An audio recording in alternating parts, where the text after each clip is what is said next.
big man! Oh, it's pretty! It's so pretty!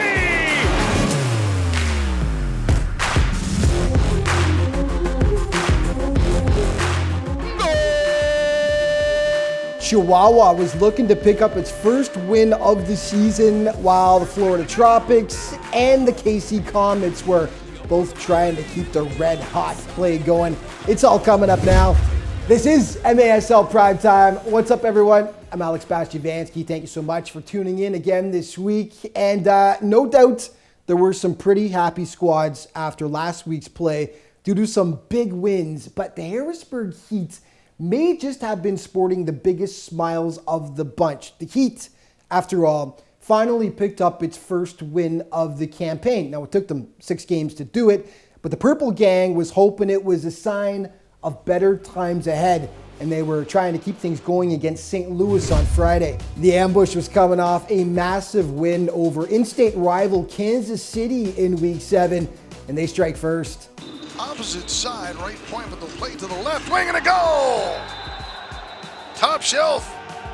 Utica Carvalho making it 1-0. In the second quarter, though, the Heat go on a run. They tie it, and then Danny DePrima with the primo strike to give them the lead. They would actually go up 3-1, but then JT Thomas draws St. Louis back to within a single goal. Second half, JT back at it again. The tap-in draws them even. It was 3-3. Skip ahead to the fourth quarter now. Heat leading 6-4 when William Eske, the sublime solo effort, makes it 6-5. 5 minutes later, beautiful passing here. Carvalho with the final tally. It was all tied up again. Time for the dramatic finish provided by the Heat. 40 seconds to go. Here comes Cunningham. He'll play it left side. Williamson moves toward the top of the arc. Shoots and scores! Oh! Tickle the twine! Take off the shirt! Flicks those abs!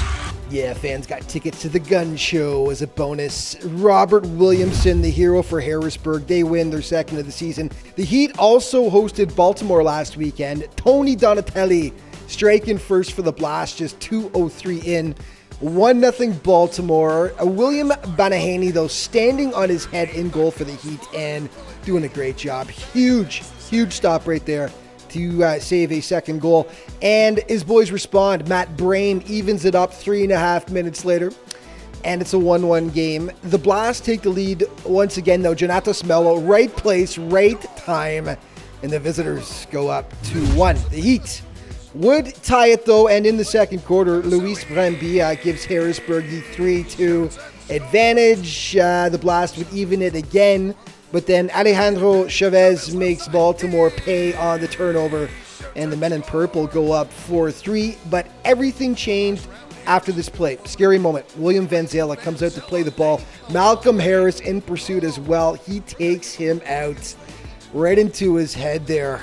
Yeah, looks like he tried to hurdle him. No dice. Vanzela out cold for a few moments. Baltimore incensed. Tensions were high as Vanzela was tended to on the pitch. Harris getting the red card. He's shown the gates. No malice, though, on this one, though. Vanzela thankfully able to walk off the floor. Harris showing him some love afterwards. But as mentioned, everything changed after that. Donatelli nods it up for the Blast on the power play. A hat trick for Tony, by the way. Baltimore nabs the winner in the second half. Oswald Anang on the doorstep, making it 5-4, and they would add 2 more. They end up taking it 7-4. Your final score. Utica trying to get its season back on track in San Diego. Facing the Sockers, it did not start well, though. Sockers leading 1-0 when, gorgeous dummy by Felipe Gonzalez. Christian Gutierrez the tally. 2-0. Second quarter now with the score 3-0. Beautiful passing by the Sockers, and Cesar Cerda tucks it just underneath the crossbar. Utica was actually down 5-0 before they finally snapped the shutout here. Quentin Swift sticking with it and finally getting the payoff. The second half, it looked like a comeback could be brewing. Joby Tavernese making it a 5-2 contest. And then this beauty. Segura, it's Everton, it's Pablo, and he scores! age 42 to age 41 for goal number 3. It's a game again. The scintillating shot by Pablo de Silva, but San Diego ends up pulling away. Utica's keeper gets stuck in no man's land. Luis Ortega floats it in. Xavier Snare-Williams, the keeper, with the assist there too. 8-3 San Diego, the final score in this one. Okay, quick look at the scoring leaders. Ian Bennett now on top with 30, followed closely by Victor Pereira. Leo Gibson, Zach Regetz of the Florida Tropics, and Nick Pereira tied with him, 24 points apiece.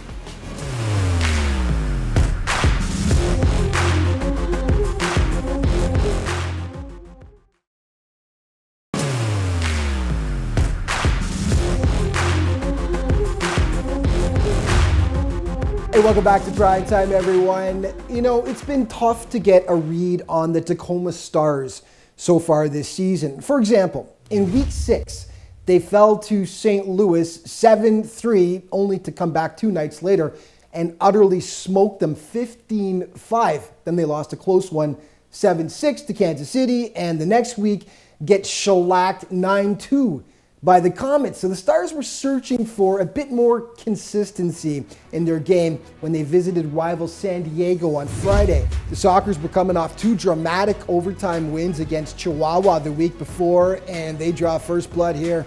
Pee-wee shins one off of them, and the rebound wide. Morgan will take a second bite at the apple, and the open goal! Love me some Craig Elston play-by-play. 1-zip Sockers. Just over a minute later, Brandon Escoto, using the boards to perfection, rolls it out front to Juan Manuel Rojo. San Diego up 2-0. Tacoma was down 4-0 when finally they hit Vinny Dantas on the goal line. Gets it over, and the Stars were in business, but San Diego just way too much on this day. The defending champs, ruthless, heartless, racking up the tallies. Charlie Gonzalez there. That was all in the first quarter. In the second, Tavoy Morgan, always so dangerous, gives them their 6th goal. Down 7-1 in the second half. The Stars do get a nice one here. Alessandro Canali to Corey Keats. Nowhere near enough on this day, though, as the Sockers run away with it. 9-3 your final score. Okay, the Sidekicks were looking to bounce back after a tough weekend in Florida in week 8. They were in KC. Bradley Baladez jumping on the miscue early on to give Big D the 1-0 lead. But then Leo on the volley, and Leo with the side net. The legend continues. Yeah, the ageless wonder tying it up 1-1. But Bad Brad back at it again from the wing, ripping it home, and the Sidekicks were back on top. That lasted for all of about 2 minutes. Ali Sonal following up the big save. He pounds it into the back of the net. So it was all tied up again. Now the Comets would take the lead, but then the love machine himself, Jamie Lovegrove, second crack at it. He nails it. 3-3 score at the half. It was all KC from that point on, though. John Sosa hammers it past Estevan Vasquez, and the Comets led 4-3. And then it's Ray Lee with the one-timer. Nothing Vasquez can do about that. Going the wrong way. KC just continuing to roll right along. They win this one. Going away, 9 for your final. The Comets just 1 loss so far this season. Okay, the Wave were in Chihuahua for 2 games last weekend. Both hugely entertaining. This was Friday's contest. Eduardo Gray knocks home the opener for the Savage. Then just a minute later, Hugo Puentes hits the streaking Jorge Rios, and the home side was up by a deuce. But then Ian Bennett goes to work, and the Canadian assassin had himself a game. He deposits the feed from Luan Oliveira, and the Wave was on the board. Then, trailing 3-1 in the second quarter, it's Bennett again, this time from Marcio Lete, and it's 3-2 Chihuahua. They love that play off the boards to the Wave. Javier Steinwasser knots it up for Milwaukee. They actually led 4-3 at the half. Fourth quarter now, Chihuahua down 8-7, looking for the equalizer. Jorge Rios supplies it, and the home crowd was loving it. All tied up until Ian Bennett. Again, 5 goals on the day for the reigning MVP. Not a pretty one, but who cares? The Wave would add one more after that, which proved to be the insurance marker, as Milwaukee holds off the Savage 10-9. Okay, they got to do it all over again the next night. Keep in mind, the Savage hadn't won a game all season yet. Could this be the night? They look good early. Jorge Rios drawing first blood. 50 seconds later, David Gonzalez. The deflection at the side of the cage, 2-zip for the Savage. The Wave was down 4-zip before Ian Bennett gets them on the board before the end of the quarter. In the second, Carlos Hernandez tattooing that offering to restore the 3-goal Chihuahua advantage. Now, the Savage led the entire game, but Milwaukee had a late push. Alex Bradley draws them to within a single goal, but in the final minute, Chihuahua finishes them off. Descarga, se viene, puente, gol. ¡No!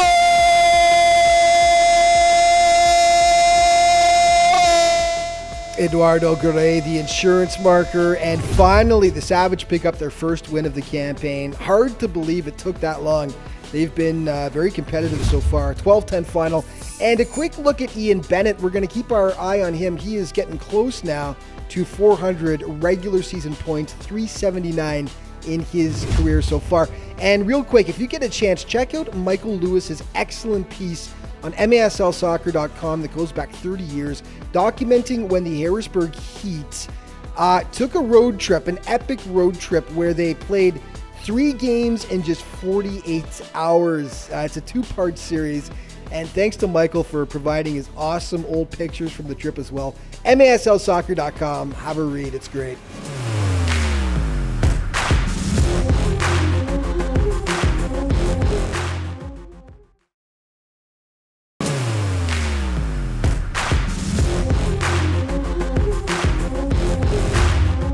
Hey, welcome back to Primetime, everyone. It has been 2 months now since we've had MASL Commissioner Keith Tozer on the show for our studio interview segment. Way too long. So he joins me today to catch up on what's been going on in the league lately. Keith, how's it going? It's going great, Alex. It's great to be back in the show. So great to have you on the show, Keith. And let's start off with a look at what went down in Kansas City recently. A couple of events that were happening simultaneously. First, we begin, of course, with the KC Comets, who were hosting the Tacoma Stars at the T-Mobile Center in downtown Kansas City. The first time they'd had an event at that arena in over 10 years, and they put on a great show, didn't they? They sure did. You first have to go to Brian Pazinski and the Comets ownership group for taking the game out from the suburbs to bring it downtown, right next to the convention. Beautiful building, T-Mobile Arena. They had everything so well organized from the beginning of the game to the end. And the biggest thing is the Comets came out with a big win, and Leo Gibson went over 200 goals for the first time. So it was a fantastic crowd, great night, great game for the Comets, and also for the major arena side. And at the same time as the KC Comets Tacoma Stars game, the United Soccer Coaches Convention was taking part in Kansas City over 5 days. And it was the first time that the MASL had taken part in the USCC. Just tell us a bit more about the convention. Well, it's the largest coaches convention in the world. Clubs from around the world come there, professional leagues, women's leagues. They have a lot of awards. And then you have coaches from all over the world that are doing outdoor seminars and doing futsal seminars, training sessions. It's just kind of like a culmination of 1 year of everybody's work coming underneath one roof. And it was fantastic that MASL was there for the first time. Shep, JP, and I really felt that we needed to get indoor soccer back into the conversation of soccer in North America. Obviously, everybody talks about outdoor soccer. Futsal has played a bigger part maybe in the last 8 or 10 years, but indoor soccer maybe wasn't there. And we thought that it's played a big part of history. Yeah, it was just wonderful, Alex, just to be in the middle of the epicenter of the Soccer Coaches Convention, which we said largest in the world, and we played a big part of it. We were very proud to be there. Finally, Keith, one other recent announcement is that the league will be instituting a college draft for the first time ever, and that's going to take place starting at the end of this season. We did touch on this briefly last week, but maybe just take us a little bit more in depth now as to what exactly the draft is and why it's important. Well, the idea was born in the league meetings in Milwaukee in November. All the owners really felt, as well as the front office of the league, that to bring the college draft back would be very important. The first 2 rounds are going to be territorial. So players that are either from your state or other states, and they've come to college within that state. So 2 first rounds are going to be territorial, followed by another 3 rounds. And we really felt that it was really important that we waited for the announcement until we were at the coaches convention, where of course a lot of the college coaches are. And we really felt that's pretty strategic, and we look forward for the draft in the future. And that's it, Keith. We are all out of time for today, but we will do this again, of course, in another few weeks. I really appreciate you taking the time. Take care. We'll chat soon. Thanks, Alex. Hear from so many people that they watch the show. You're doing a great job. See you soon.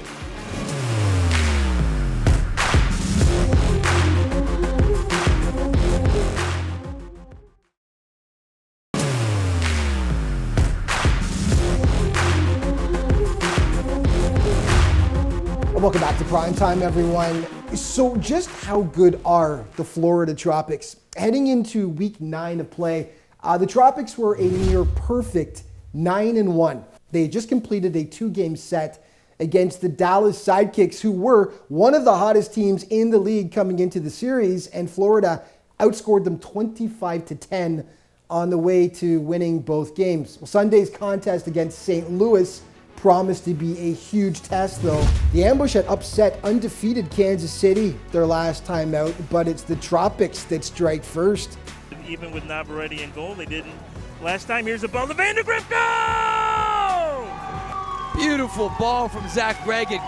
Chad Vandergrift making it 1-0. 2 minutes later, look at the juice on this shot. Ricardo Carvalho with an absolute beauty, top shelf. The Ambush come back, though. Tony Walls squeezes it past the keeper. And then Vadim Kojikov getting tripped up right there, leading to the penalty taken by Mohamed Ndiaye, and all knotted up 2-2. The Tropics would end up running away with this, though. They were up 3-2 when, watch this one, just squeezes over the goal line. Carvalho gets credit for it.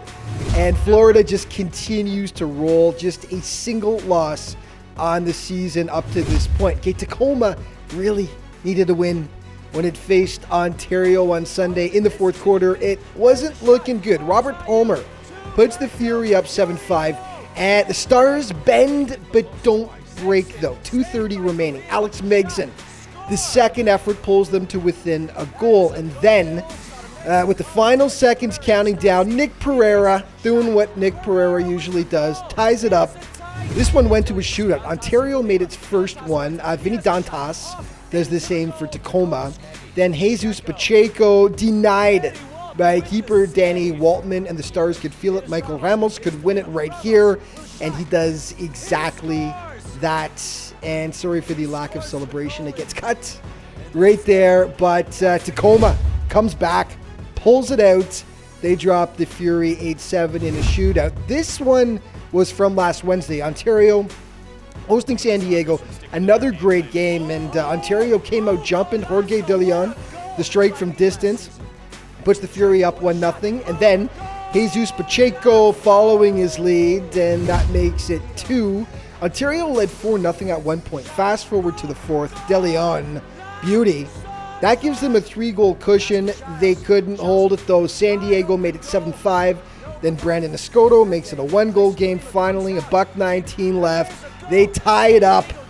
San Diego comes all the way back. This one goes to a shootout as well. Thiago Gonzalez misses his first one for Ontario, while Craig Childs makes his for San Diego. Justin Stinson off the bar, meaning Brandon Escoto can win it right here, and that is exactly what he does as the Sockers come back from being 4 goals down and defeat their bitter West Division rivals. 8-7 your final score. Okay, Primetime players, and it's a San Diego sweep.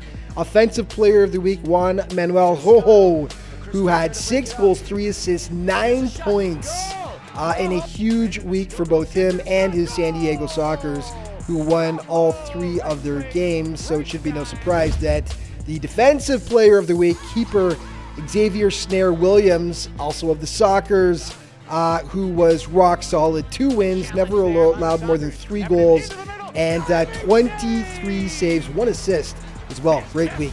Plays of the week now. A little one-on-one here.